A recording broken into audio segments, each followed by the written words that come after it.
જય શ્રી કૃષ્ણ મિત્રો, આજે છે જ્યેષ્ઠ માસની અમાસ। તો અમાસના દિવસે માતા લક્ષ્મીની વાર્તા સાંભળવાનો પણ ખૂબ મહિમા છે। મહાલક્ષ્મીનો જન્મ અમાસના દિવસે થયો હતો। મહાલક્ષ્મીને અમાસ ખૂબ પ્રિય છે, માટે આજે કથા સાંભળજો અને મહાલક્ષ્મી અને શ્રી હરિની કૃપાના ભાગીદાર બનજો। અને જો તમને આ વિડીયો સારો લાગે તો લાઈક અને શેર કરવાનું ભૂલશો નહીં। અને માતા લક્ષ્મીના પુત્ર એક વીરની કથા સાંભળીશું। મિત્રો, કહેવાય છે કે ભગવાન વિષ્ણુ અને માતા લક્ષ્મીના પુત્રની એક વાર કથા સાંભળે છે, જે કોઈ એક વીરની જે ગાથા સાંભળે છે તે મનુષ્યના બધા જ પાપ ધોવાઈ જાય છે અને ઘરમાં ધનની લક્ષ્મીજીની કૃપા વરસે છે।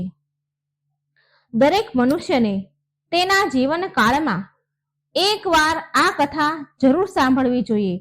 આનાથી મનુષ્યનું જીવન સફળ થાય છે એવું માનવામાં આવે છે। કહેવાય છે કે ભગવાન વિષ્ણુએ અને માતા લક્ષ્મી એ તેમના અંશ પુત્રનો પરિત્યાગ કરી દીધો હતો। ભગવાને તેમના પુત્રનો ત્યાગ કેમ કર્યો, શા માટે કર્યો અને એમના પુત્રનું પાલન પોષણ કોણે કર્યું, તેમના પુત્રના વિવાહ કોની સાથે થયા, એ બધી જ રહસ્યની વાત મિત્રો આ વાર્તામાં આપણે સાંભળીશું। માટે વિડીયો અંત સુધી સાંભળજો, મારી સાથે જોડાયેલા રહેજો। જો તમે આ વિડીયો સાંભળી જ રહ્યા છો મિત્રો, તો આ વિડીયોને અધૂરો ન છોડતા। પૂરી કથા એક વીરની ભગવાન વિષ્ણુ અને માતા લક્ષ્મીના પુત્ર એક વીરની કથા સાંભળવાથી જીવનમાં સુખ, સમૃદ્ધિ, શાંતિ આવે છે। મા લક્ષ્મીની અપાર કૃપા એના પર વરસે છે અને આ કથા સાંભળનાર પરમ ભાગ્યશાળી કહેવાય છે। તો મિત્રો, સાંભળીએ આપણે કથા। આ કથા સાંભળનાર વ્યક્તિને ધન્ય માનવામાં આવે છે। આ કથા સાંભળવાથી મનુષ્ય સ્વર્ગની પ્રાપ્તિ કરે છે અને તેના ઘરમાં ભગવાન વિષ્ણુ અને માતા લક્ષ્મીના આશીર્વાદ હંમેશા રહે છે। ચાલો સાંભળીએ ભગવાન વિષ્ણુ અને માતા લક્ષ્મીના પુત્ર એક વીરની કથા। ઓમ નમો ભગવતે વાસુદેવાય। જય મહાલક્ષ્મી। એક વાર ભગવાન વિષ્ણુ સુંદર ઘોડાનું રૂપ ધારણ કરી વૈકુંઠથી ચાલી નીકળ્યા। જ્યાં માતા લક્ષ્મી એક ઘોડીનું સ્વરૂપ ધારણ કરીને તપસ્યા કરી રહ્યા હતા। ભગવાન વિષ્ણુ ત્યાં પહોંચ્યા। મા લક્ષ્મી ત્યાં પહેલેથી જ બિરાજમાન હતા ઘોડી સ્વરૂપમાં। તો મા લક્ષ્મીની દ્રષ્ટિ ભગવાન વિષ્ણુ પર પડી તો એ તરત જ ઓળખી ગયા કે આ મારા પતિદેવ સાક્ષાત ભગવાન વિષ્ણુ છે। મારા પર કૃપા કરવા ઘોડાનું રૂપ ધારણ કરીને અહીં પધાર્યા છે। મા લક્ષ્મીની આંખોમાં ખુશીના આંસુ આવી ગયા। યમુના અને તમસા નદીના સંગમને લોકો પવિત્ર માને છે। એ જ સ્થાન પર ભગવાન વિષ્ણુ અને માતા લક્ષ્મીજીનું મિલન થયું। ત્યારે ઘોડી સ્વરૂપમાં અશ્વ સ્વરૂપમાં લક્ષ્મીજી ગર્ભવતી થયા અને ત્યાં તેમણે એક અનુપમ સર્વગુણ સંપન્ન સુંદર પુત્રને જન્મ આપ્યો। પછી ભગવાન વિષ્ણુએ મા લક્ષ્મીને હસીને કહ્યું કે દેવી લક્ષ્મી, હવે તમે આ અશ્વનું રૂપ ત્યાગી દો અને દિવ્ય રૂપ ધારણ કરી લો। આપણે બંને આપણું દિવ્ય શરીર ધારણ કરીને પાછા વૈકુંઠમાં જઈશું। હે લક્ષ્મીજી, તમારા દ્વારા જન્મ આપેલ આ પુત્ર અહીં જ રહેશે। ત્યારબાદ માં લક્ષ્મી અને શ્રી હરિએ તેમનું દિવ્ય રૂપ ધારણ કર્યું અને એક વિમાન પર બિરાજમાન થયા। ત્યારે દેવતાઓએ તેમના પર પુષ્પ વર્ષા કરી અને યશગાન કર્યા। ભગવાન તેમના પરમ ધામ પધારવા ઈચ્છતા હતા। ભગવતી લક્ષ્મીએ શ્રી હરિને કહ્યું, હે નાથ, આ બાળકને પણ સાથે લઈ લઈએ। હું આનો ત્યાગ નહીં કરી શકું। પ્રભુ, તમારા સમાન ક્રાંતિયુક્ત આ પુત્ર મને પ્રાણથી પણ વધારે પ્રિય છે। હે મધુસૂદન, આપણે આપણા પુત્રને પણ સાથે વૈકુંઠમાં લઈ જઈએ। ત્યારે શ્રી હરિ બોલ્યા, હે પ્રિય, આ અવસર પર ખેદ પ્રગટ કરવો તમારા માટે અવાંછિત છે। લક્ષ્મીજી કહે છે, આ નિર્જન વનમાં મારા આ પુત્રને કોણ સંભાળશે પ્રભુ? તો લક્ષ્મી નારાયણ ભગવાન વિષ્ણુએ કહ્યું કે આ બાળક આનંદપૂર્વક અહીં રહી શકે છે, કેમ કે આના ભરણ પોષણની વ્યવસ્થા પહેલેથી જ થઈ ચૂકી છે। લક્ષ્મી દેવી, આની વ્યવસ્થા પહેલેથી થઈ ચૂકી છે। હે લક્ષ્મી, આ પુત્રને ત્યાગવા પાછળનું જે પ્રધાન કારણ છે એ હું તમને હવે કહું છું, ધ્યાનપૂર્વક સાંભળો. ભૂમંડળ પર યયાતિના વંશમાં તુર્વસુ નામના એક રાજા છે. એના પિતાએ એમનું લોક પ્રસિદ્ધ નામ હરિવર્મા રાખ્યું છે અને આ સમયે હરિવર્મા પુત્રની ઈચ્છા માટે પવિત્ર તીર્થમાં તપસ્યા કરી રહ્યા છે. એમને તપ કરતા પૂરા 100 વર્ષ વીતી ગયા છે. હે દેવી, એ રાજા હરિવર્મા માટે મેં આ પુત્ર ઉત્પન્ન કર્યો છે. હે લક્ષ્મીજી, રાજાની પાસે જઈ આપણે તેને આ સ્થાન પર મોકલીશું. હે પ્રિય, પુત્રની અભિલાષા રાખવા વાળા એ નરેશને આપણું બાળક આપણે સોંપી દઈશું. એ સ્નેહપૂર્વક આને તેના ઘરે લઈ જશે અને એ જ આનું પાલન પોષણ કરશે. આવી રીતે ભગવાન વિષ્ણુએ લક્ષ્મીજીને આશ્વાસન આપીને તથા બાળકની રક્ષાનો પ્રબંધ કરીને ભગવાન વિષ્ણુ ઉત્તમ વિમાનમાં બેસીને શ્રી લક્ષ્મીજી સાથે વૈકુંઠ પધારે છે. ત્યાર પછી ત્યાં ચંપક નામના એક વિદ્યાધર ત્યાં આવી પહોંચ્યા. તેની સાથે મદરાસા નામની સુંદર એની પત્ની પણ સાથે હતી. જે વનમાં ભગવાન વિષ્ણુએ એમનો પુત્ર મૂક્યો છે એ વનમાં આ ચંપક નામનો એક વ્યક્તિ આવે છે. ફરતા ફરતા ઉત્તમ રથમાં બેસીને તે ત્યાં આવી ગયા. તેમણે જોયું કે ત્યાં એક અનુપમ બાળક પૃથ્વી પર પડેલું છે અને ત્યાં બીજું કોઈ પણ સહારો નથી લાગતો, એનો કોઈ દેખાતું નથી. દેવ સમાન એની ક્રાંતિ છે અને ભગવાનનો પુત્ર આનંદથી રમી રહ્યો હતો. એટલે ચંપકે રથમાં ઉતર્યો, રથ ઉભો રાખ્યો અને રથમાંથી ઉતરીને એ બાળકને ઉઠાવી લીધો અને ગળે લગાડ્યો. એ સમયે તેની ખુશીનો પાર ન હતો, માનો કે કોઈ નિર્ધનને ધન મળી ગયું હોય. કામદેવની તુલના સમાન એ બાળક જન્મથી જ અત્યંત મનમોહક હતો. ચંપકે બાળકને ઉઠાવી તેની પત્ની મદલાસાને સોંપી દીધો. હવે મદનાલસાએ જ્યારે એ બાળકને જોયો તો એ પણ બહુ ખુશ થઈ ગઈ. તેના આનંદનો કોઈ પાર ન રહ્યો, આનંદની સીમા ન રહી. વારંવાર તે બાળકના મુખ પર વાલ કરે છે, ચુંબન કરે છે અને હૃદયથી લગાડે છે. ત્યારે એ બોલી કે આ બાળક કોનું હશે? આપણે આ બાળકને આપણી સાથે લઈ જઈએ. ત્યાર પછી એ બંને પતિ પત્ની તે બાળકને લઈને રથમાં બેસી ગયા. ત્યારે મદનલાલસાએ તેના પતિને પૂછ્યું કે ભારે મનથી કહ્યું, હે સ્વામી, આ બાળક કોણ હશે? આ બાળકને વનમાં કોણે આવી રીતે છોડી દીધું હશે? લાગે છે કે ભગવાન શંકરે, માનો કે ન માનો, ભગવાન શંકરે મને આ પુત્ર પ્રદાન કર્યો છે. ત્યારે એના પતિ ચંપકે કહ્યું, હે પ્રિય, ઇન્દ્ર સર્વજ્ઞ પુરુષ છે. હું હમણાં જઈને એને પૂછું છું કે આ બાળક દેવતા છે, ગંધર્વ છે કે કોણ છે? એની પાસેથી આજ્ઞા મેળવીને જ આ વનમાંથી મળેલા આ બાળકને મારો પુત્ર બનાવીશ. મારા વિચારથી એમને પૂછ્યા વિના કોઈ પણ કાર્ય કરવું ઉચિત નથી. આમ કહીને ચંપક એની પત્નીને લઈને એ બાળક સાથે તરત અમરાવતી ગયા.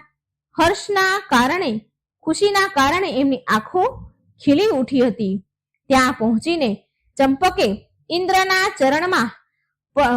ચરણમાં માથું ઝુકાવ્યું અને એ બાળકને સામે નજર કરીને હાથ જોડીને બેસી ગયા. ત્યારે ચંપકે પૂછ્યું, હે દેવેશ્વર, યમુના અને તમસા નદીના સંગમ પર પાવન પવિત્ર તીર્થ માનવામાં આવે છે. તેને યમુના અને તમસા નદીના સંગમને પાવન તીર્થ મનાય છે. ત્યાં આ કામદેવ સમાન ક્રાંતિવાળું આ બાળક મને મળ્યું છે. હે સચીપતે, આ બાળક કોનો પુત્ર છે? આ બાળકને કોણે ત્યાં છોડ્યું હશે?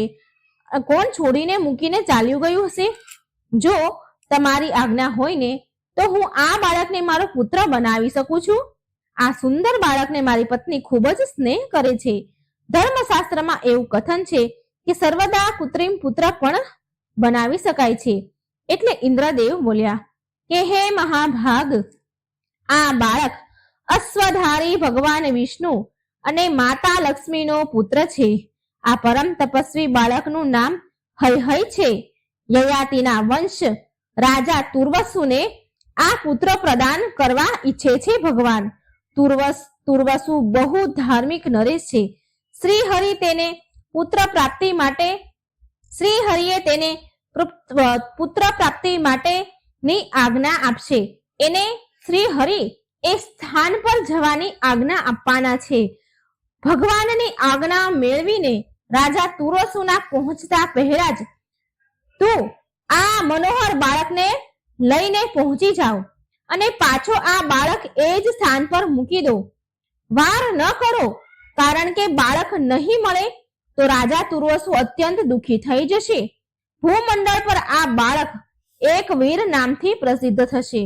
દેવરાજ ઇન્દ્રની વાત સાંભળી ચંપક એ જ ક્ષણે બાળકને લઈને ત્યાં ચાલતા થયા જ્યાંથી એને બાળક ઉઠાવ્યો હતો. ત્યાં જઈને મૂકી દીધો. ત્યાર પછી એ તેમના ઘરે પાછા આવી ગયા. એ જ સમયે જગત ગુરુ ભગવાન નારાયણ લક્ષ્મીજી સાથે વિમાન પર બેસીને તપ કરતા રાજા પાસે આવ્યા. રાજા હરિવર્માએ જોયું કે ભગવાન વિષ્ણુ વિમાનમાંથી નીચે ઉતરી રહ્યા છે તો રાજાને તો ખુશીનો કોઈ પાર ન રહ્યો અને ભગવાનના ચરણોમાં દંડવત પ્રણામ કર્યા. પૃથ્વી પર પડેલા પોતાના ભક્તને ભગવાને આશ્વાસન આપ્યું અને કહ્યું, વત્સ ઉઠો. એટલે રાજા હરિવર્માએ ભક્તિપૂર્વક ભગવાનની સ્તુતિ કરી કે હે દેવેશ્વર, અખિલ લોકના નાથ, હે કૃપાનિધિ, હે જગત ગુરુ, અજ્ઞાની જન માટે તમારા દર્શન જરૂર ને જરૂર દુર્લભ હતા. કેમ કે યોગી લોકો પણ તમારા દર્શન પામવા અસમર્થ છે.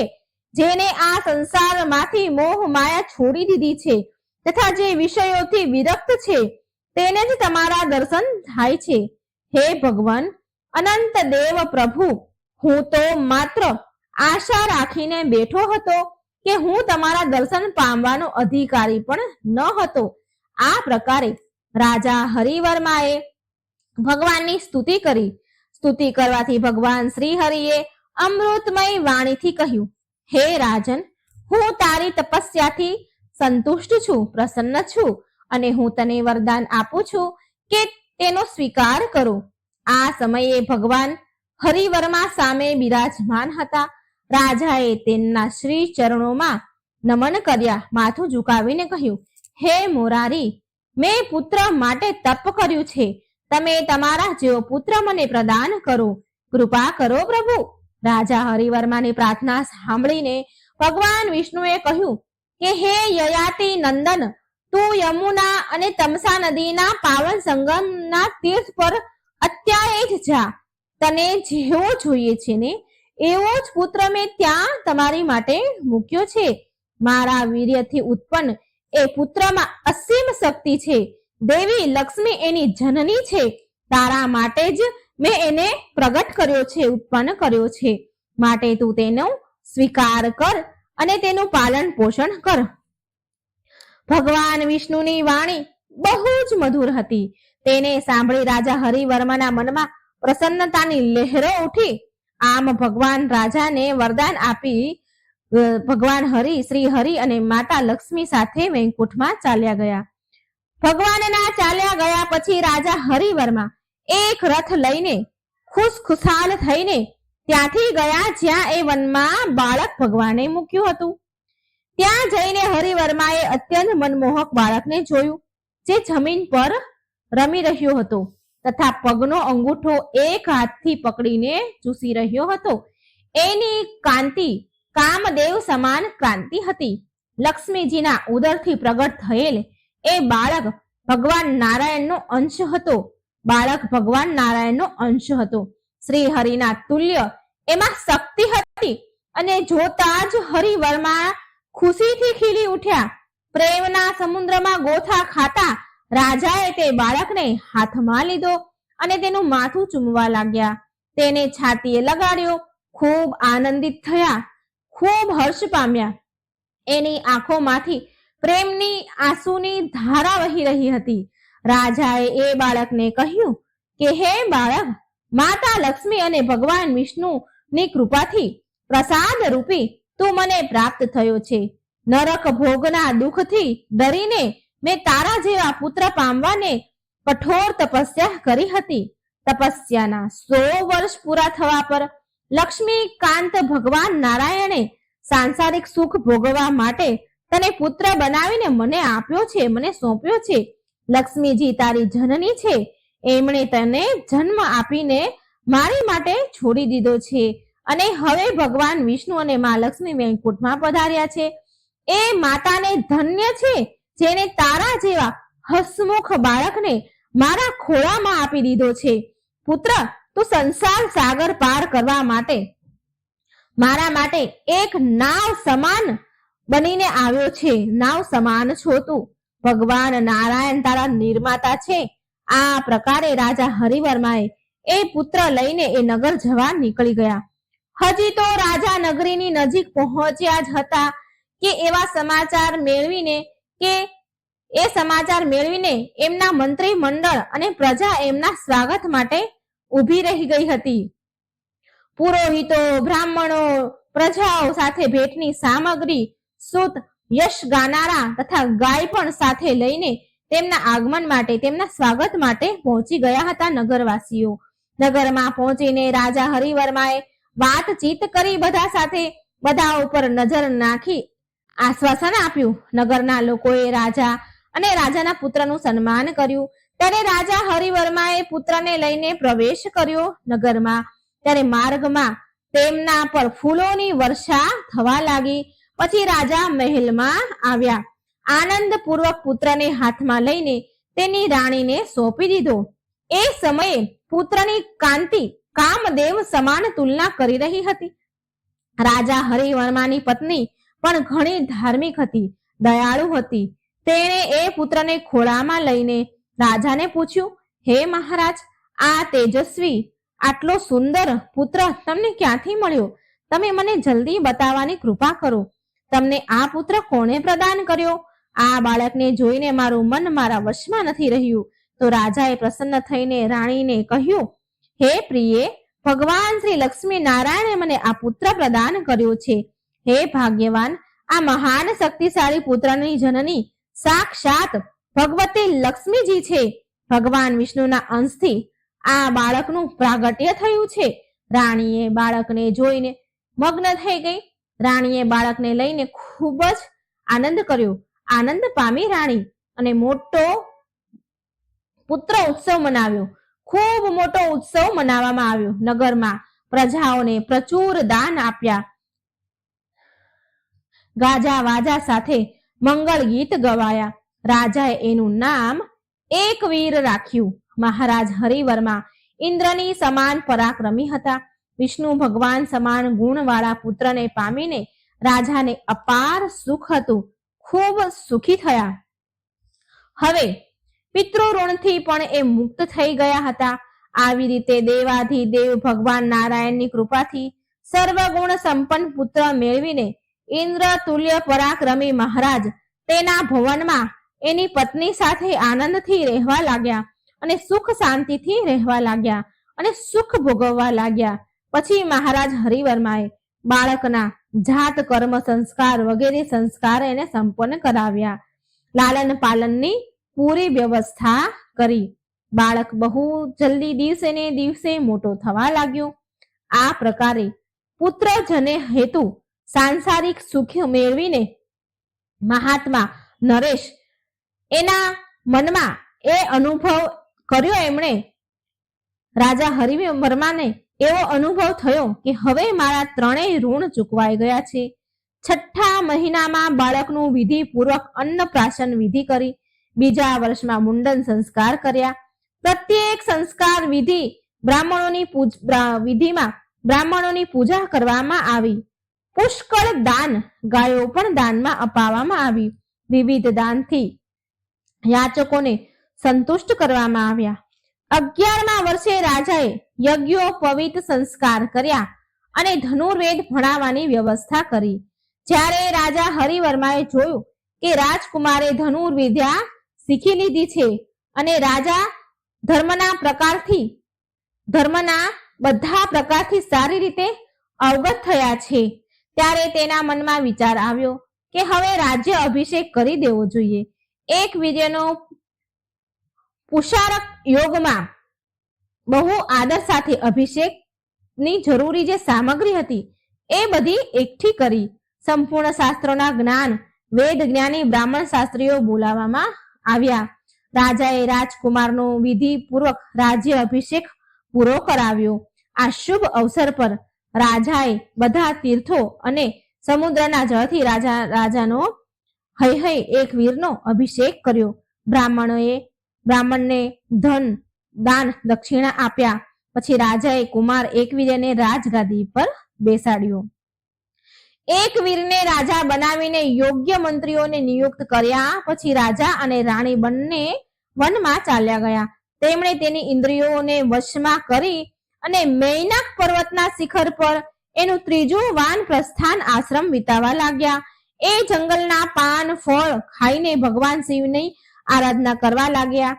આમ રાજા રાણીની દિનચર્યા વીતવા લાગી. પ્રારબ્ધ કર્મ શેષ થવાથી તેમનું પંચભૂતોનું શરીર શાંત થઈ ગયું અને તેમના શુભ કર્મોના પ્રભાવથી તેને સ્વર્ગલોકમાં સ્થાન મેળવ્યું. પિતાજીનો સ્વર્ગવાસ થઈ ગયો છે.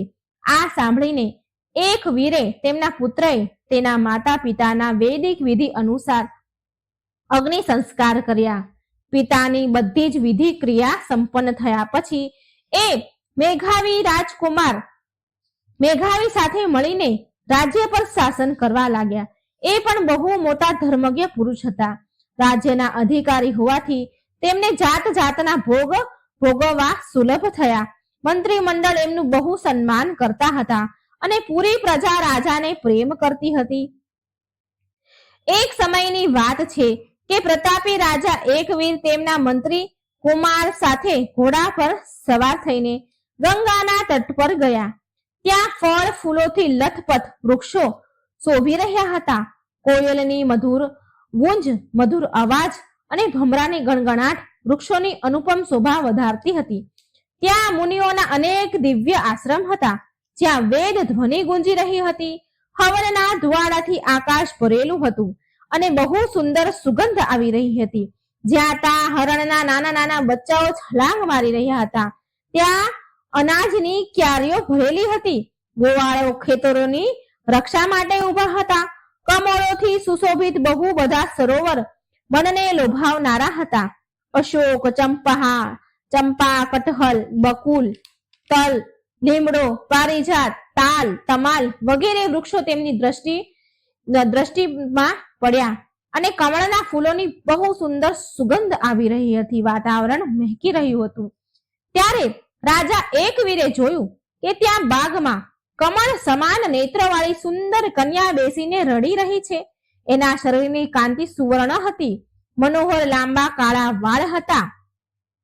શંખ સમાન હોઠ તો જાણે એવા લાગતા હતા કે જાણે ગુલાબ હોય. કમર પતલી હતી. નાસિકા પણ બહુ સુંદર હતી. તેમના બાકી બધા અંગ પણ મનોહર હતા. એ તેની સખીથી વિખૂટી પડીને અત્યંત વિલાપ કરી રહી હતી અને તેની આંખોમાંથી આંસુની ધારા વહી રહી હતી. જંગલમાં જોર જોરથી ફૂટીને રડી રહી હતી. ત્યારે રાજા એકવીર તેની પાસે જઈને તેના રડવાનું કારણ પૂછ્યું. રાજાએ એકવીરે કહ્યું કે તમારો પરિચય આપો. હે સુંદરી, તમારા પિતા કોણ છે એ તો બતાવો. તમે કોણ છો? તમે ગંધર્વ અને દેવતાની કન્યા તો નથી. તમારા રડવાનું શું કારણ છે અને આ નિર્જન વનમાં એકલા કેમ છો? તમને એકલી અહીં કોણ મૂકી ગયા? આ સમયે તમારા પિતા કે પતિ ક્યાં છે? હવે તમે મારી સામે મને તમારા દુઃખનું કારણ કહો. હું બધા જ પ્રકારે તમારા દુઃખ દૂર કરવાની કોશિશ કરીશ. હે સુંદરી, નિશ્ચિત મારા રાજ્યમાં કોઈને પણ દુઃખ નથી સતાવતું. ના ચોરનો ભય છે ના રાક્ષસનો. હું આ ભૂમંડળનો નરેશ છું. મારા શાસનકાળમાં ભયંકર ઉત્પાતો હોવા એ અસંભવ છે. ક્યાંય પણ કોઈને વાઘ કે સિંહ એક કણ માત્ર પણ નુકસાન નથી પહોંચાડતા. મારા રાજ્યમાં તો તમે અસહાય થઈને કેમ દુઃખી છો? તમને શેનું દુઃખ છે? દેવી, જગતમાં પ્રાણીઓ મનુષ્યનો અત્યંત કઠિન દુઃખને દૂર કરવું એ મારું પ્રધાન કર્તવ્ય છે. હું બહુ તત્પરતાથી પાલન કરું છું. હે સુંદરી, હે સુંદર નારી, બતાવો કે તમને શું પીડા છે, તમારું દુઃખ જરૂર દૂર થશે. આ પ્રકારે એક વીર રાજાએ મધુર વાણીમાં કહ્યું, અને આ મધુર વાણી સાંભળીને કોયલ કંઠી કન્યા બોલી કે હે રાજન, સાંભળો, હું મારા શોકનું કારણ કહું છું તમને. હે રાજન, વિપત્તિ હું જ છું તો પ્રાણીઓ કેમ રડે? હે મહાબલી, હું તમને મારા રડવાનું કારણ કહું છું, મારા દુઃખનું કારણ કહું છું. તમારા રાજ્યથી અન્ય એક પરમ ધાર્મિક રાજા છે, એમનું નામ રેવ્યુ છે. તેમની પત્ની રૂપરેખા નામથી પ્રસિદ્ધ છે. રાજાને કોઈ સંતાન ન હતા. રાણી રૂપરેખા એ કારણે બહુ દુઃખી રહેતા હતા. એમને કોઈ સંતાન ન હતા. રાણી રૂપરેખા બહુ સુંદર હતા, કાર્યમાં કુશળ, પતિવ્રતા અને સંપૂર્ણ શુભ લક્ષણોથી સંપૂર્ણ હતા.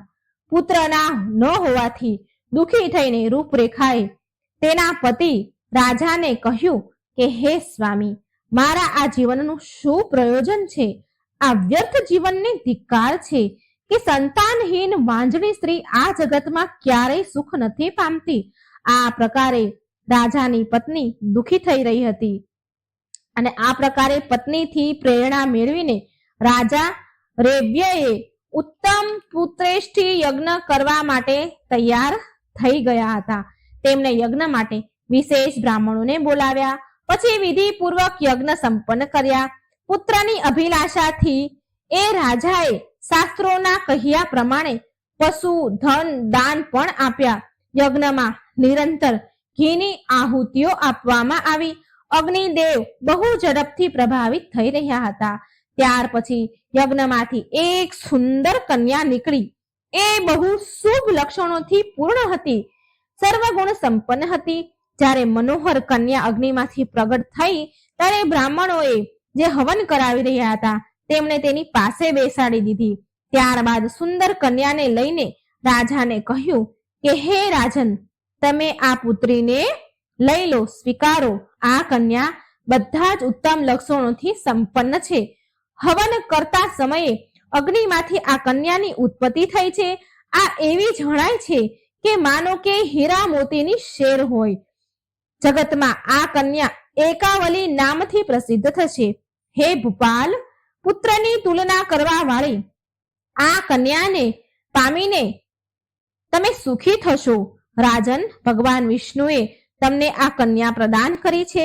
આ કન્યાને સંતાન રૂપમાં મેળવીને સંતોષ કરો, એ તમારા માટે ઉત્તમ છે. વિદ્વાન બ્રાહ્મણોની વાત સાંભળીને એ કન્યાની તરફ જોયું રાજાએ, અને તેમણે અત્યંત પ્રસન્ન થઈને ખોળામાં એ કન્યાને બેસાડી અને તેની પત્ની રૂપરેખાને સોંપી દીધી. મનને મંત્ર મુગ્ધ કરનારી એ કન્યાની આંખો કમળ સમાન સુંદર હતી. એને મેળવીને રાણી રૂપરેખાને બહુ જ આનંદ થયો. એવા ખુશ થયા માનો કે જાણે તેને પુત્ર રત્ન મળ્યો હોય. જાત કર્મ વગેરે શુભ માંગલિક સંસ્કાર વિધિ પૂરી કરાવવામાં આવી.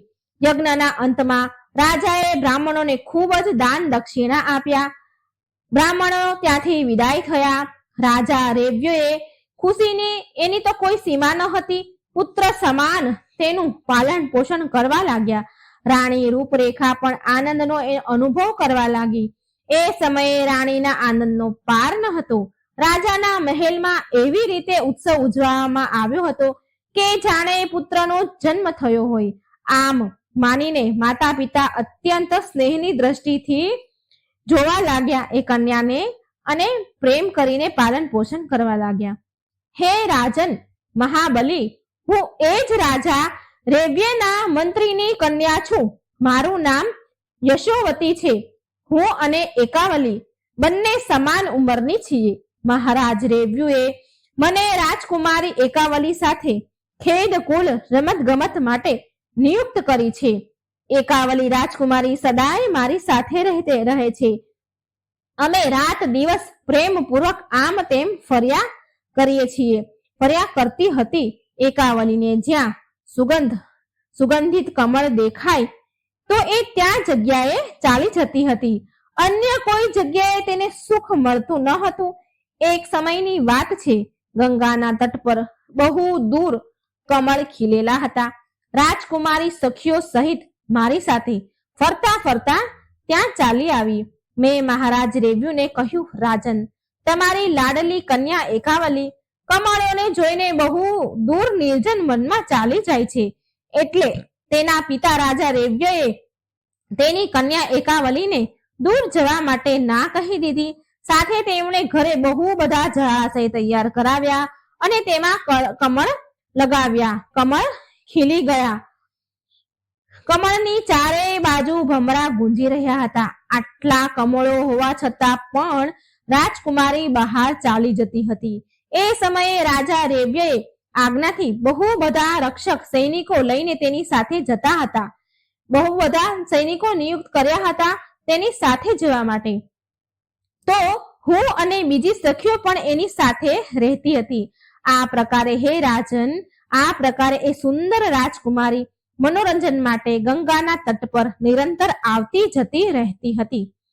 તો એક સમયની વાત છે, સુંદર એકાવલી રાજકુમારી પ્રાતઃકાળ તેની સખીઓ સાથે મહેલથી નીકળી પડી. તેની ઉપર ચવર ઢોળાઈ રહ્યા હતા. રક્ષકોની બહુ જ પૂરી વ્યવસ્થા કરવામાં આવી હતી. હે રાજન, એ સુંદર રાજકુમારી સાથે ચાલવા વાળા રક્ષક પૂરી રીતે સાવધાન હતા. હું પણ એની સાથે જ હતી. સુંદર કમળ જોઈને મનોરંજન માટે રાજકુમારી અહીં આવી હતી. બહુ બધી સખીઓ હતી. જ્યારે હું અને એકાવલી રમવામાં વ્યસ્ત હતી, એ સમયે અકસ્માત રૂપ એક પ્રચંડ દાનવ ત્યાં આવી ગયો. એનું નામ કાલકેતુ હતું. બહુ બધા રાક્ષસ એની સાથે હતા. એ બધા રાક્ષસોની ભુજાઓ પરિધો, તલવાર, ગદા, ધનુષ્ય, બાણ અને તોમરોથી સુશોભિત હતા. રાજકુમારીના મનોહર રૂપને જોઈને તે દુષ્ટ કાલકેતુની આંખો પર દુષ્ટ કાલકેતુની આંખો એકાવલી ઉપર પડી. એની નજર પડી. હે રાજન, એ જ સમયે મેં એકાવલીને કહ્યું કે હે કમળ નયની, જો આ દાનવ આવી રહ્યો છે માટે આપણે સૈનિકો પાસે ચાલ્યા જઈએ. રક્ષણ કરવા વાળા સૈનિકો આપણી રક્ષા કરશે. હે રાજન, અમે આમ વિચાર કરી જ રહ્યા હતા કે ત્યારે ત્યાં કાલકેતુ હાથમાં વિશાળ ગદા ઉઠાવીને અમારી પાસે આવી ગયો. દાનવના પ્રભાવથી સૈનિકો દૂર હટી ગયા. ત્યારે કમળ નયની એકાવલી એ આ રાક્ષસના હાથમાં આવી ગઈ. એના હાથમાં આવી ગઈ, પકડાઈ ગઈ. એ સમયે રાજકુમારીના હૃદયમાં અત્યંત વ્યાકુળતા છવાઈ ગઈ. તે ધ્રુજવા લાગી અને તે રડવા લાગી. મેં એ દાનવ કાલકેતુને કહ્યું કે તું રાજકુમારીને છોડી દે. હું તારી સાથે આવા તૈયાર છું. મેં એવું કહ્યું. એના બદલે તું મને લઈ જા. પરંતુ એણે મારી એક વાત ન સાંભળી અને એ એકાવલીને લઈને એ દૈત્ય ચાલ્યો જાય છે. રક્ષકોએ કહ્યું, ઉભા રહો, ઉભા રહો. સૈનિકોએ ઘણું કહ્યું પણ સૈનિકોની વાત પણ એને ન માની અને સૈનિકોએ દૈત્યને રોક્યા. એટલે ભયંકર લડાઈ થઈ, યુદ્ધ છેડાયું. એ દૈત્યની સાથે યુદ્ધ કરવાથી બહુ બધા સૈનિકો મૃત્યુ પામ્યા. મહાબલી દૈત્ય કાલકેતુએ બધા રક્ષકોને મારી નાખ્યા. એ રાજકુમારી તેના અધિકારમાં આવી ગઈ. ત્યાર પછી દાનવોની સેના સાથે એ રાજકુમારીને લઈને તે દૈત્ય તેના નગરમાં ચાલ્યો જાય છે. કાળકેતુના પકડમાં આવેલી રાજકુમારી ખૂબ જ રડી રહી હતી. એની પાછળ પાછળ હું પણ જઈ રહી હતી. એ જ્યાં જ્યાં જાય ત્યાં હું જતી હતી.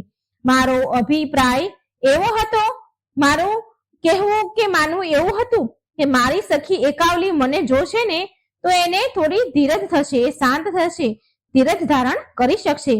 અને થયું પણ એવું જ. જ્યારે સખી એકાવલીએ મને જોઈ તો એને હૃદયમાં થોડી શાંતિ થઈ, એને હિંમત આવી. પછી હું રાજકુમારી પાસે ચાલી ગઈ, તેની સાથે સાથે ગઈ, વાતો કરવા લાગી એની સાથે. રાજન, મારી સખી એકાવલી દુઃખથી અત્યંત ગભરાઈ ગઈ હતી. એના શરીરમાંથી પરસેવો પડી રહ્યો હતો. આંખો લાલ થઈ ગઈ હતી, હોઠ સુકાઈ ગયા હતા. આ બાજુ કાલકેતુએ મને કહ્યું કે તારી સખી એકાવલી ડરી ગઈ છે. તું એને આશ્વાસન આપી મારો સંદેશ કહે, હે પ્રિયે, મારું નગર સ્વર્ગ સમાન સુખદાયી છે. હવે તું એની સમીપ આવી જ ગઈ છે તો એને તું કહી દે, હું એનો દાસ બની ગયો છું. તો પછી તું આટલી કરુણા સાથે કેમ વિલાપ કરી રહી છે? તું એને સમજાવ, તું એને કહી દે કે હું એનો દાસ બની ગયો છું. તું આટલી કરુણા સાથે વિલાપ ન કર. હે કમળનયની, તું શાંત થઈ જા, સ્વસ્થ થઈ જા. આ પ્રકારે કહીને એ દૂર આત્મા કાળ કેતુએ મને પણ એકાવલી પાસે બેસાડીને ઉતાવળે તેને ઉત્તમ રથમાં બેસાડીને તેની મનોહર નગરીમાં લઈ ગયો. બહુ મોટી ભારે સેના એની સાથે હતી. એ દૈત્યનું મુખ એનું મુખ એટલું ખુશ હતું કે જાણે કમળ ખીલ્યું હોય. એ એટલો આનંદ પામી રહ્યો હતો એકાવલીને લઈને. ત્યાં પહોંચીને એ દાનવે મને અને એકાવલીને એક ભવ્ય ભવનમાં રોકી દીધા, ત્યાં ઉતાર્યા. એ ભવનની રક્ષા માટે બહુ બધા રાક્ષકો નિયુક્ત કર્યા હતા. બહુ બધા રાક્ષસો હતા, એ પહેરેદાર કરી રહ્યા હતા. રાજન, હવે તમે બીજા દિવસની વાત સાંભળો. કાલ કેતુએ મને કહ્યું કે તારી સખી એકાવલી મારાથી ડરી ગઈ છે. આ બાળકી નિરંતર રડતી રહે છે, ચિંતામાં ડૂબેલી રહે છે. તું આને સમજાવ કે હે સુંદરી, સુંદર મુખવાળી સુંદરી, તું મારી પત્ની બનીને મન માનીતું સુખ ભોગવ. એ ચંદ્રવદની, હવે આ રાજ્ય પર તારો અધિકાર રહેશે. હું સદા માટે તારો સેવક બનીને રહીશ. એ દાનવ વારંવાર આ વાક્ય બોલી રહ્યો હતો. એ સાંભળીને મેં ખરો જવાબ આપી દીધો. મેં એ દાનવને કહ્યું કે હે રાજન, આવી અપ્રિય વાત મારી સાથે ન કર. આવી અપ્રિય વાત મારા મુખેથી નહીં નીકળે. તું સ્વયં તેને કહી દે. પછી એના કથન અનુસાર મારી પ્યારી સહેલી એકાવલી વિનયપૂર્વક એને કહ્યું કે હે દૈત્ય, દૈત્યએ મારી સખીને કહે છે કે હે દૈત્ય, હે કમળ નયની, તે મારા ઉપર જાદુ કર્યો છે. હું તારાથી મોહિત થઈ ગયો છું. હે કાંતે, તારી સુંદરતાથી હું મોહિત થઈ ગયો છું. મારું હૃદય હવે તારા આધીન છે. હવે હું તારા વશમાં છું, એમાં કોઈ સંશય નથી. હે કલ્યાણી, તું મને પતિ બનાવી લે, મને સફળ કરી દે. તે કાલકેતુ એકાવલી સાથે આવી વાત કરી રહ્યો છે. એકાવલીએ કહ્યું કે રાજકુમાર હૈ બહુ ભાગ્યશાળી પુરુષ છે. એની સાથે મારા વિવાહ કરવા માટે મારા પિતાએ નક્કી કરી લીધું છે. હું મનમાં તેને વરી ચૂકી છું. એટલે એક કન્યા માટે સનાતન ધર્મનું પાલન કરવું અનિવાર્ય છે. હવે હું એનો પરિત્યાગ કરીને કોઈ બીજાને મારો પતિ ન બનાવી શકું. અમારો આ શાસ્ત્રીય સિદ્ધાંત છે.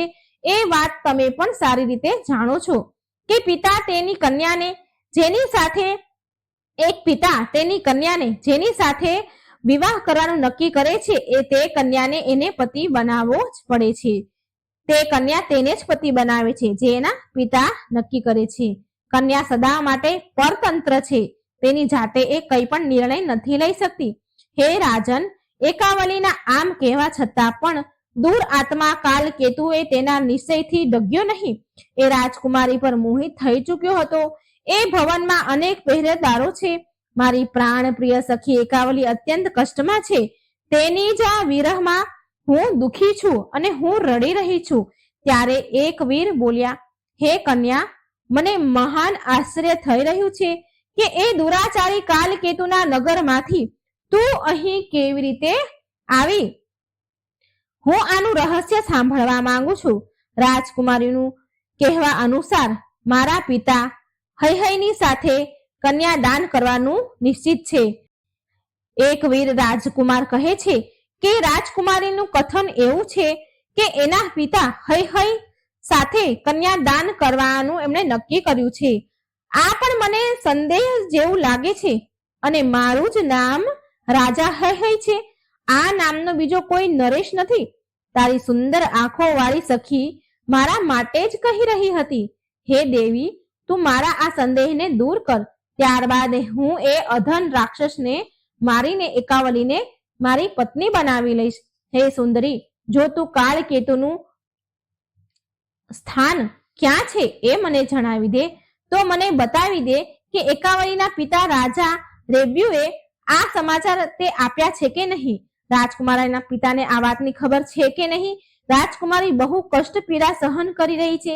જેની આવી પ્યારી લાડલી દીકરીનું અપહરણ થઈ જાય અને તેને જાણ ન હોય તો આ વાતથી તો એ કેટલા દુઃખની વાત છે, કેટલા આશ્ચર્યની વાત છે કે એના પિતાને સ્વયં ખબર નથી, અથવા રાજા રેવ્યને આ જાણ છે તો રાજકુમારીને છોડાવવા માટે પ્રયત્ન કેમ નથી કરી રહ્યા?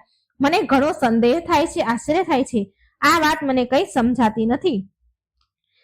એક દીકરી એના પિતા માટે કેટલી અમૂલ્ય હોય છે. એ કન્યા કારાગારમાં દુઃખ ભોગવી રહી છે. આ જાણીને રાજા કેમ ચૂપ બેઠા છે? એના પિતા કેમ ચૂપ બેઠા છે? એ શક્તિહીન તો નથી થઈ ગયા ને? હે કલ્યાણી, તું મને જલ્દી આ વાત કહે, મને બતાવ. આ બધું શું છે? આનું કારણ શું છે? હવે મારા હૃદયમાં એ અભિલાષા જાગી રહી છે કે એ સુંદરીને અત્યંત સંકટમાંથી છોડાવીને ક્યારે હું સુખી જોઉં. આ વાતની એના પિતાને જાણ છે કે નહીં? એ ક્યાં છે, કેવી છે, બધું મને બતાવ. એ સાંભળવા માંગુ છું તારી જોડેથી. કાળકેતુની અત્યંત દુર્ગમ નગરીમાં જવાનો શું ઉપાય છે? યશોવતી બોલી, હે રાજન, હું બાળપણથી જ ભગવતી જગદંબાની ભક્ત છું. ભગવતી જગદંબાના બીજ મંત્રનું ધ્યાનપૂર્વક જપ કરવાનું હું જાણું છું. એક સિદ્ધ બ્રાહ્મણની કૃપાથી મને આ મંત્ર પ્રાપ્ત થયો હતો. હે રાજન, હું જ્યારે કાલકેતુના કારાગારમાં હતી ત્યારે મેં આ બીજ મંત્રનો જાપ શરૂ કરી દીધો હતો. આમ તો હું પ્રચંડ પરાક્રમી ચંડિકા દેવીની આરાધના હું નિરંતર કરતી રહું છું. ઉપાસના સ્તુતિ કરવાથી ભગવતી બંધનમાંથી મુક્ત કરી દે છે. આ નિશ્ચિત છે. ભક્તો પર કૃપા કરવા વાળી દેવી શક્તિ બધું જ આપવામાં પૂર્ણ સમર્થ છે. માં ભગવતી તેમના સામર્થ્યથી જગતનું સર્જન અને પાલન કરે છે તથા કલ્પના અંતમાં સંસારનો સંહાર પણ તેમના પર નિર્ભર છે. હું આમ મનમાં વિચારીને જે વિશ્વની અધિષ્ઠાત્રી છે, જેના કલ્યાણમય સૌમ્ય વિગ્રહ છે, જે લાલ રંગના વસ્ત્ર ધારણ કરે છે, આંખોમાં લાલીમાં ઝળકે છે, એ ભગવતી જગદંબાનું ધ્યાન કરવા લાગી. મનમાં ને મનમાં ભગવતીના રૂપનું સ્મરણ કરીને હું બીજ મંત્રનો જપ કરવા લાગી. સમાધિ લગાવીને દેવીની ઉપાસનામાં હું 1 મહિના સુધી બેઠી રહી. પછી મારી ભક્તિથી પ્રસન્ન થઈને ભગવતી ચંડિકાએ મને સ્વપ્નમાં દર્શન દીધા અને કહ્યું, તેમણે મને અમૃતમય વાણીમાં કહ્યું, કેમ સૂતી છો? ઉઠ અને અત્યારે જ ગંગાના પાવન તટ પર ચાલી જા. પ્રધાન નરેશ હૈ તને ત્યાં મળશે. એ બહુ બળવાન છે. બાહુબલી નરેશનું નામ એક વીર છે. સંપૂર્ણ શત્રુને કુચડવાની શક્તિ એની અંદર છે. મુનિવર દત્તાત્રેય મારા બીજ મંત્રનો તેને સારી રીતે અભ્યાસ કરાવ્યો છે. માટે અપાર ભક્તિ સાથે રાજા એકવીર મારી ઉપાસનામાં નિરંતર રહે છે. એના મનથી ક્યારેય હું અલગ નથી રહેતી. એ સદા મારી પૂજામાં સંલગ્ન રહે છે. એની નિશ્ચિત ધારણા છે આ. મારી ઉપાસના સિવાય એ બીજું કઈ નથી જાણતા. એ મહાપતિ ભૂપાળ દ્વારા તારું સંકટ દૂર થશે. ભગવતી લક્ષ્મી એની જનની છે, એની માતા છે. ફરતા ફરતા એ ગંગાના તટ પર આવશે અને તારા રક્ષક બનશે. રાજા એકવીરના હાથે કાલકેતુનું મૃત્યુ નિશ્ચિત છે. એ રાજાના હાથે કાલકેતુ ગ્રાસ બનશે અને રાજકુમારી એકાવલી એના બંધનમાંથી મુક્ત થઈ જશે. ત્યાર પછી શાસ્ત્રમાં પારંગત એ હૈ રાજકુમાર સાથે એકાવલીના વિવાહની વ્યવસ્થા તું કરાવી દેજે. આ પ્રકારે સપનામાં મને જગદંબાએ દર્શન દીધા અને પછી આમ કહીને અંતર ધ્યાન થઈ ગયા. મારી પણ ઊંઘ ઉડી ગઈ અને સપનાની બધી ઘટના અને દેવીની આરાધનાની વાતો મેં રાજકુમારી એકાવલીને કહી સંભળાવી. આ સાંભળી કમળનયની સુંદરી એકાવલીનું મુખ મંડળ પ્રસન્નતાથી ખીલી ઉઠ્યું. તેને મને કહ્યું કે હે પ્રિય, તું જલ્દી ત્યાં પહોંચીને મારું કાર્ય સિદ્ધ કરવા મારી મદદ કર. ભગવતીની વાણી અમોધ છે. તેની કૃપાથી આપણે બંને જરૂરથી બંધનથી મુક્ત થઈ જશું. હે રાજન, સખી એકાવલીના પ્રેમપૂર્વક આદેશ આપવાથી મેં નિર્ણય કર્યો કે હવે આ સ્થાન પરથી દૈત્ય નગરીમાંથી નીકળવું જ ઉત્તમ છે. હે રાજકુમાર, હું એ જ ક્ષણે ચાલી નીકળી. મને કોઈએ રોકી ટોકી પણ નહીં. પરમ આરાધ્ય ભગવતીની કૃપાથી રસ્તાની જાણકારી અને ઝડપથી ચાલવાની શક્તિ મારામાં આવી ગઈ. આ બધું જ મારા દુઃખનું કારણ છે, જે મેં તમને બતાવ્યું. હે વીર, જેવો મેં મારો પરિચય આપ્યો છે, હવે એમ તમે તમારું પરિચય પણ આપો. તમે કોણ છો અને તમારા પિતાનું નામ શું છે? ત્યારે રાજા એકવીરે કહ્યું, હા, હું ભગવતી લક્ષ્મીનો પુત્ર એકવીર છું. હું જ હૈ છું. મારું નામ જ એકવીર છે. લક્ષ્મીજી મારી માતા છે. તમે સર્વપ્રથમ તમારી સખી એકાવલીની સંપૂર્ણ જગતને ત્રસ્ત કરવા વાળું રૂપનું વર્ણન કર્યું છે. તેનાથી મારું મન પણ વ્યાકુળ થઈ ગયું છે. તમે જે કહ્યું કે કાળકેતુ દૈત્ય સામે એકાવલીએ કહ્યું કે એકાવલીએ એવું કહ્યું કે હું હૈને વર્ણન કરી ચૂકી છું, તેના સિવાય બીજા કોઈને હું સ્વીકાર નહીં કરું. આ વાત નિશ્ચિત છે. હે યશોવતી રાજકુમારી, ના આ કથનથી હું વધારે તેનો દાસ બની ગયો છું. હે શાંતિ, મને બતાવો કે હવે મારે શું કરવું જોઈએ. હે સુલોચની દુરાત્મા કાળકેતુના નગરથી, હે હું બિલકુલ અજાણ છું. હું એને નથી જાણતો. એના નગરથી હું અજાણ છું. હે વિશાલક્ષી, હું તારી પાસેથી ઉપાય જાણવા માંગુ છું. મને ત્યાં પહોંચાડવામાં મદદ કરો. તમારી સખી એકાવલી જ્યાં રહે છે ત્યાં હું જલ્દી જઈ શકું એવી વ્યવસ્થા કરો. રાજકુમારી એકાવલી તમારી પ્રિય સખી છે. એ રાક્ષસના આધીન થઈને અત્યંત દુઃખ ભોગવી રહી છે. મારા પ્રયાસથી રાજકુમારીના બધા સંકટ ટળી જશે અને એ પછી એના નગરમાં આવી જશે. પછી રાજકુમારી એકાવલીને તેના પિતા પાસે હું પહોંચાડી દઈશ. રાજા રેવ્યુને તેની પુત્રીના વિધિ વિધાનથી વિવાહ મારી સાથે કરાવી દેશે. હે પ્રેમ વદે, તમારા સંયોગથી મારી મનગમતી વાતો પૂરી થઈ શકે છે. માટે તમે જલ્દીથી જલ્દી કાળકેતુની નગરી બતાવીને મારું પરાક્રમ જોઈ લો. હે વરવર્ણિની, પારકી સ્ત્રીને અપનાવવા વાળા એ પાપી રાક્ષસને જે પણ પ્રકારે મારવામાં સફળ થઈ શકું એવું યત્ન કરો, એવો ઉપાય કરો. સૌથી પહેલા તો તમે કાળકેતુના દુર્ગમ નગરનો માર્ગ મને બતાવો. રાજકુમાર એકવીરની વાત સાંભળીને યશોવતી ખુશીથી ઝૂમી ઉઠી. એટલે કે એને સારું લાગ્યું. એટલે કે એ બોલી કે હે રાજન, ભગવતીનો બીજ મંત્ર સિદ્ધ પ્રદાન કરવા વાળો છે, સિદ્ધિ પ્રદાન કરનારો છે. તમે પહેલા તેની દીક્ષા લઈ લો, ત્યાર પછી હું તમને કાળકેતુની નગરી જ્યાં બહુ બધા રાક્ષસો પહેરો ભરે છે તે બતાવીશ. હે મહાભાગ, ત્યાં મારી સાથે જવા માટે તમે તૈયાર થઈ જાઓ અને સાથે વિશાળ સેના પણ તૈયાર કરી લો, કેમ કે ત્યાં યુદ્ધ થવાની નિશ્ચિત સંભાવના છે. કાલકેતુ બહુ મોટો પરાક્રમી દૈત્ય છે. બહુ બધા બળવાન રાક્ષસો તેની સાથે હોય છે. માટે મંત્રનો અભ્યાસ કરીને જ તમે મારી સાથે ચાલી શકશો. બીજ મંત્રનો અભ્યાસ કરીને જ ચાલી શકશો. હું પાપી કાલકેતુની નગરી તમને બતાવવાની પૂરી કોશિશ કરીશ. યશોવતીનું કથન સાંભળીને એક વીર એ જ સમયે મંત્રની દીક્ષા લઈ લે છે. દત્તાત્રેય ભગવાન જ્ઞાનીઓમાં શિરોમણી માનવામાં આવ્યા છે. સંયોગવશ ત્યાં તેમનું શુભ આગમન થયું. તેમણે જ યોગેશ્વરીના મહામંત્રનો ઉપદેશ એકવીરને આપ્યો હતો. ભગવતીના આ મંત્રને ત્રિલોકી તિલક કહેવાય છે. આ મંત્રના પ્રભાવથી રાજા એકવીરને બધું સર્વત્ર જાણવાની યોગ્યતા પ્રાપ્ત થઈ ગઈ. કાળકેતુના અત્યંત દુર્ગમ નગર માટે તરત જ પ્રસ્થાન કરી ગયા. એ નગર રાક્ષસોથી ભરાઈ ગયું હતું. માનો કે સંપૂર્ણ પાતાળ રક્ષા કરી રહ્યું હોય. યશોવતી અને એકવીર એક વિશાળ સેના સાથે પહોંચી ગયા ત્યાં કાલકેતુના નગરમાં. કાલકેતુના દૂતો ભયથી ગભરાઈ ગયા. બહુ જોરથી બૂમો પાડતા કાલકેતુ પાસે પહોંચ્યા. એ સમયે કાલકેતુ દૈત્ય એકાવલી પાસે બેસીને પ્રાર્થના કરી રહ્યો હતો. દૂતોએ ત્યાં જઈને કહ્યું, હે રાજન, આ કામિની સાથે આવનારી એની સખી યશોવતી નામક એક સ્ત્રી આવી રહી છે. તેની સાથે એક રાજકુમાર છે. મહારાજ, ખબર નહીં કે એ ઇન્દ્ર પુત્ર જયંત છે કે શંકર પુત્ર કાર્તિકેય છે. એક મોટી ભારે સેના લઈને બળ અને અભિમાનમાં ચૂર થઈને એ અહીં આવી રહ્યો છે. હે રાજન, તમે સાવધાન થઈ જાઓ. યુદ્ધનો અવસર આવી ગયો છે. એ દેવપુત્ર સમાન છે, તેની સાથે યુદ્ધ કરો. આ કમળનયની સાથેનો સ્નેહ છોડી દો. હે રાજન, શત્રુ સેના નજીક આવી ગઈ છે, માત્ર 3 યોજન દૂર રહી છે. તમે જલ્દી સાવધાન થઈ જાઓ. દુંદુભીન વગાડવાની આજ્ઞા આપો. દૂતોની વાત સાંભળી કાલકેતુ ક્રોધથી લાલ થઈ ગયો અને બેભાન થઈ ગયો, મૂર્છિત થઈ ગયો. ત્યાર પછી ભાનમાં આવ્યો. એટલે ત્યાર પછી તેની પાસે રાક્ષસ છત્રધારી સૈનિકો વિદ્યમાન હતા.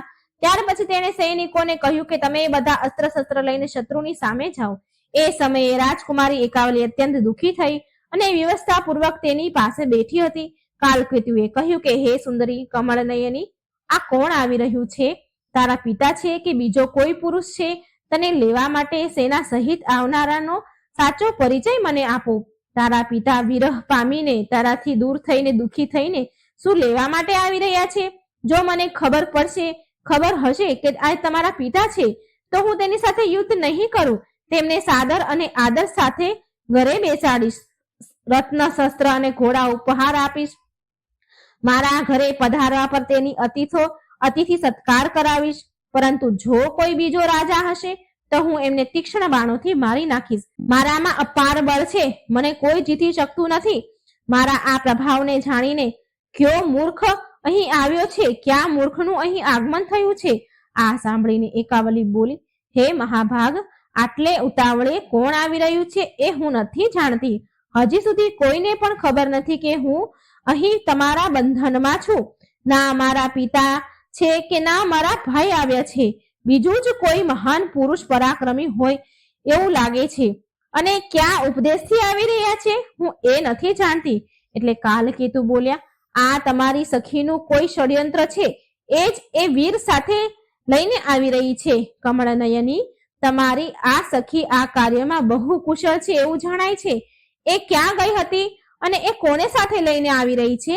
હજી કાલકેતુ અને એકાવલી વચ્ચે વાતચીત ચાલી રહી હતી કે દૂતોએ આવીને કહ્યું કે મહારાજ, શત્રુ નજીક આવી ગયા. તમે એક વિશાળ સેના સાથે જલ્દી નગર છોડીને ભાગી જાઓ. આ વાત સાંભળી મહાબલી કાલકેતુ તરત રથ પર સવાર થઈને નગરમાંથી નીકળી પડ્યા. એટલામાં એક વીર ઘોડા પર ચડીને આવી ગયા.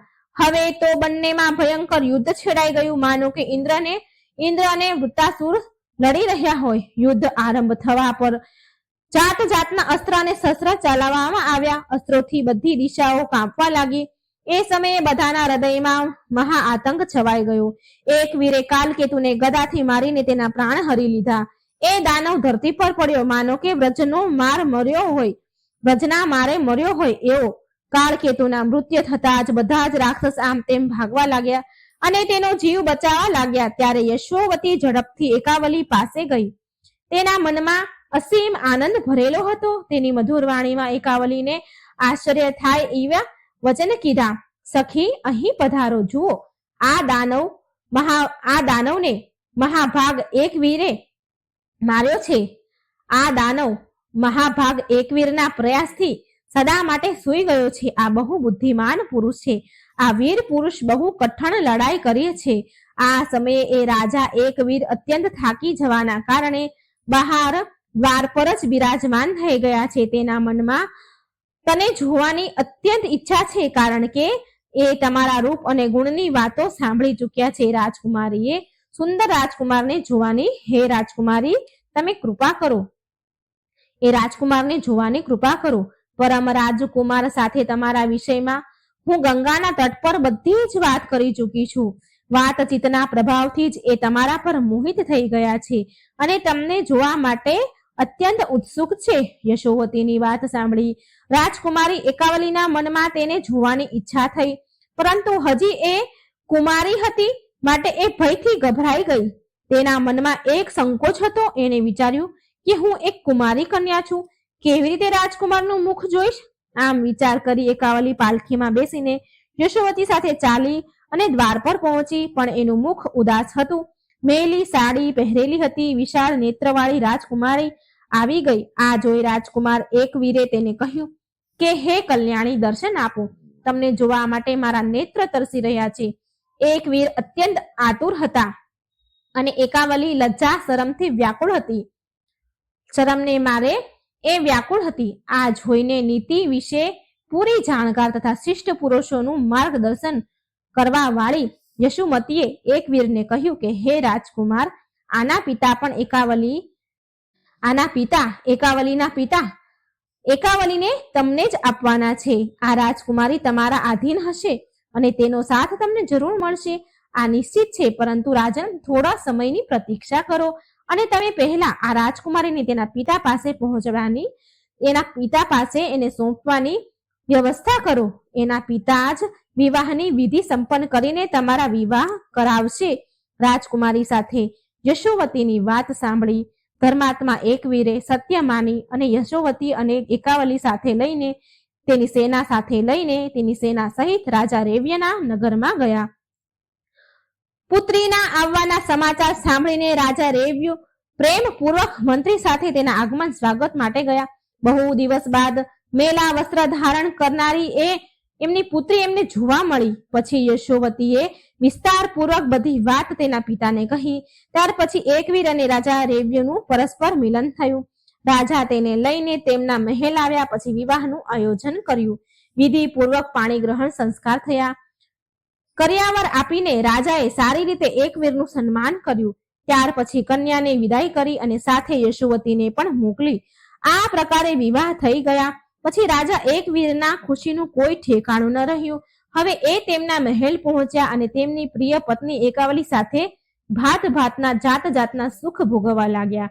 એકાવલીના ગર્ભથી એક સુંદર પુત્ર જન્મ્યો, જેનું નામ કૃતવીર્ય નામથી પ્રખ્યાત થયા.